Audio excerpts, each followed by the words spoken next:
నమస్తే అండి, అందరూ ఎలా ఉన్నారు? నేను చాలా బాగున్నాను. ఈరోజు మనం బాత్రూమ్ టైల్ ఫిట్టింగ్ ఏ విధంగా చేయాలో మీకు నా స్టైల్లో చూపిస్తానండి.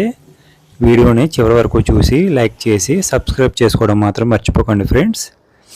ముందుగా మనం టైల్ ఫిట్టింగ్ చేసే ముందు సిరామిక్ టైల్ ఏదైనా సరే 10 నిమిషాలు నానబెట్టుకోవాలండి. అదేవిధంగా విట్రిఫైడ్ అయితే మనం నానబెట్టే అవసరం లేదు. టైల్ ఫిట్టింగ్ ఒంటరితో చేస్తున్నానండి. మామూలుగా లాటికేర్తో చేస్తే ఇంకా మంచిది. ఒంటరితో చేసిన లాటికేర్తో చేసిన టైల్ మొత్తం కూడా మన ఒండ్రు అనేది ఫిలప్ చేసుకోవాలి, టైల్ మొత్తం పెట్టుకోవాలి. లేకపోతే మనకి గొల సౌండ్ వస్తుందండి. టైల్కి కూడా మనం పలచగా పెట్టుకోవాలండి. టైల్కి ఒండ్రు ఎక్కువ పెట్టుకోకూడదు. మందం ఎక్కువ పెట్టినా సరే మనకి గొల సౌండ్ వస్తుంది. తక్కువ మందం పెట్టుకోవడం వల్ల మనకి గొల సౌండ్ వచ్చే అవకాశం చాలా తక్కువగా ఉంటుందండి. బాత్రూమ్ వాల్ ఒకవేళ 2/4 టైల్ ఫిట్టింగ్ చేయాల్సి వస్తే కంపల్సరీ లాటికేర్తో అతకాలండి. లాటికేర్తో అతకడం వల్ల మనకి గొల్ల సౌండ్ రాదు, పైగా బాగా ఫిట్ అవుతుంది. 2/4 అయితే మనకి ఇప్పుడు అంతా విట్రిఫైడ్ కదండి, మామూలుగా ఒంటరితో అంటిస్తే సరిగ్గా అంటుకోవట్లేదు. మనం 2/4 టైల్ ఫిట్టింగ్ చేయాల్సి వస్తే లాటికేర్తో చేసుకోవడం చాలా మంచిదండి. మన వీడియోని చివరి వరకు చూడండి ఫ్రెండ్స్. చివరి వరకు చూసి లైక్ చేసి సబ్స్క్రైబ్ చేసుకోవడం మాత్రం మర్చిపోకండి. Thank you friends.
Finally bathroom అయితే కంప్లీట్ అయిపోయిందండి.